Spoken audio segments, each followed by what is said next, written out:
অশুভ শক্তির কোপে ছারকার আপনার জীবন, তাহলে কিন্তু এই ভিডিওটি আপনার জন্য হতে চলেছে।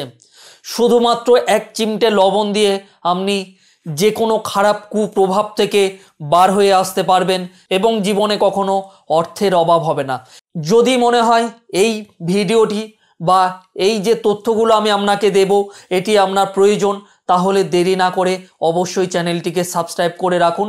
কেননা এই ধরনের জ্যোতিষভিত্তিক বা তন্ত্রভিত্তিক বা শাস্ত্রভিত্তিক ভিডিও আমি প্রতিনিয়ত আপলোড করে থাকি আমার এই চ্যানেলে। বেশি কথা না বাড়িয়ে আমরা আলোচনা করব কিভাবে এক চিমটে নুন দিয়ে আপনি আপনার জীবনের এতগুলো সমস্যা থেকে মুক্তি পেতে পারেন। নমস্কার, আমি পরমেশ্বর শাস্ত্রী। আপনি হয়তো জানেন যে নুন আমাদের তরকারিতে স্বাদ বাড়িয়ে দেয়। এটি ছাড়াও আরও অনেক কিছু কাজ হয়, হয়তো আপনার জানা নেই। প্রথমত, নুন আমাদের বাস্তুর মধ্যে নেতিবাচক অশুভ শক্তিকে দূর করে ইতিবাচক শুভ শক্তিকে কিন্তু সঞ্চয় করে এবং বাড়ির মধ্যে কিন্তু অশুভ শক্তি ক্রমশ কমতে থাকে এবং শুভ শক্তির আগমন বাড়তে থাকে। শুধুমাত্র সামান্য নুনেই এই কাজ হতে পারে। বাস্তুশাস্ত্র মতে কখনো ধাতব পাত্রের মধ্যে নুন রাখবেন না। আপনি কোনো কাঁচের পাত্রের মধ্যে নুন রাখতে পারেন, এতে করে আপনার বাড়ির অশুভ শক্তি দূর হবে এবং টাকা পয়সার কখনো অভাব হবে না।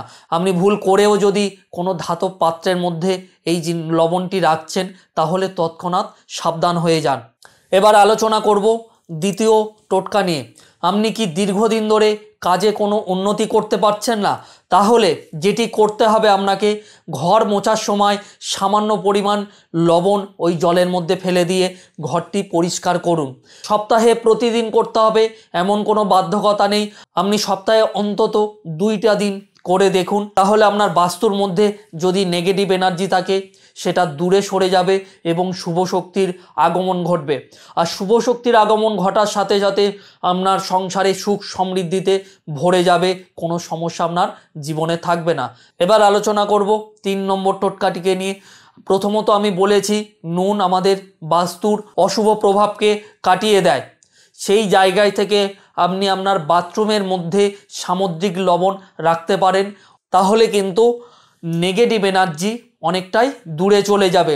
এবং নেগেটিভ এনার্জি দূরে চলে যাওয়া মানে কি হতে পারেন আপনারাও জানেন। এবার আলোচনা করব আমার এই টোটকার 4 নম্বর টোটকাটিকে নিয়ে। প্রথমত, আপনি যদি আপনার শিশুর কারণ নজর দোষ থেকে রক্ষা করাতে চান, তাহলে স্নান করার সময় সপ্তাহে অন্তত 1টি দিন সামান্য পরিমাণে লবণ আপনি জলের মধ্যে দিয়ে স্নান করাবেন আপনার শিশুকে।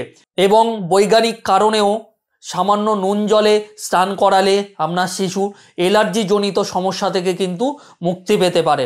এবার আলোচনা করব এই ভিডিওর অন্তিম টোটকাটিকে নিয়ে। যদি আপনি এই টোটকাটি করতে পারেন, তাহলে আপনার কখনো অর্থের অভাব হবে না এবং যে কোনো সংকট থেকে আপনি উদ্ধার পেতে পারেন তৎক্ষণাৎ। যেটি করতে হবে, আপনাকে একটি পাত্রের মধ্যে লবণ নেবে এবং তার মধ্যে 7টি লবঙ্গ রেখে আপনার বাড়ির এমন একটি জায়গা বেছে নেবেন যেখানে কিনা আপনার বাড়ির সদস্য বাইরের কারোর সচরাচর নজর পড়বে না। সেই কোণেতে আপনি রেখে দেবেন, দেখবেন আপনার অর্থ সঞ্চয় হচ্ছে খুব ভালোভাবে। যদি এমন হয়ে থাকতো যে আপনি যতই টাকা পয়সা আর্ন করছেন কিন্তু ধরে রাখতে পারছেন না, তাহলে দেখবেন এই টোটকা থেকে আপনার সেই সমস্যার সমাধান মিলবে। আজকের আলোচনা করলাম আমি আপনাদের সঙ্গে শুধুমাত্র সামান্য নুন দিয়ে আপনার জীবনের এতগুলো সমস্যার সমাধান করে নিতে পারেন কোনো জ্যোতিষ বা তান্ত্রিকের কাছে না গিয়ে। এই ভিডিও দেখে আপনি কতটা জানলেন এবং জানার পরে কতটা প্রয়োগ করে সফলতা পেলেন, অবশ্যই কমেন্ট বক্সে কমেন্ট করে জানাবেন। কেননা আপনি যদি উপকার পান, তাহলে আমার ভিডিও করার আগ্রহ বেড়ে যাবে। আজকের এই পর্যন্ত আমার ভিডিওটি। ভালো থাকবেন। আবার দেখা হবে আমার পরবর্তী কোনো ভিডিওতে নতুন কোনো তথ্য নিয়ে। ততক্ষণের জন্য ওম নমঃ শিবায়।